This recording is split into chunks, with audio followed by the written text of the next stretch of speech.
yun di putang syukoy na ini naghuba na guys. Ang presko. Hi guys. So ayan, for today's video, maliligo ako doon sa sa irrigation na nag-ubot-ubot. Pakita ko sa inyo guys ang irrigation na nag-ubot-ubot. So ayan guys ang irrigation dyan. Dyan ako maliligo ngayon. Samahan ninyo ako guys dahil titingnan natin kung malamig ba ang tubig ngayong summer na ito.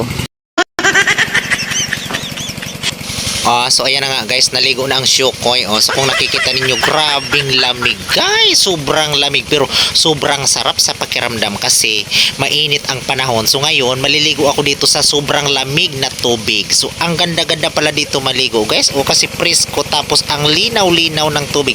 Itong tubig na ito galing ito sa ilalim ng lupa. So ayan, may nag-ubot-ubot dyan na motor tapos sinisigop ang tubig dyan palabas para magkaroon dyan ng buga-buga ng tubig. Nakikita niyo yan. Mag-shampoo muna ako guys dahil kailangan natin yan hugasan ng ating ulo ng shampoo para presko. Diba?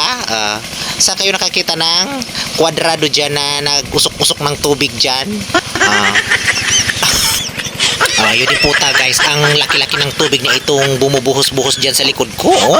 Sobrang presko at sobrang lamig dyan pag tumatama sa ulo at sa katawan. Diba? Sarap dito maligo. Ito pa guys, yun din puta, naghubad na guys ang syukoy. Sobrang lamig guys. Nilalamig na ako. Ay, Diyos ko guys. Ang lamig-lamig. Diyos ko guys. Malulunod ako dito guys. Malulunod na ako guys. Tulong, help me.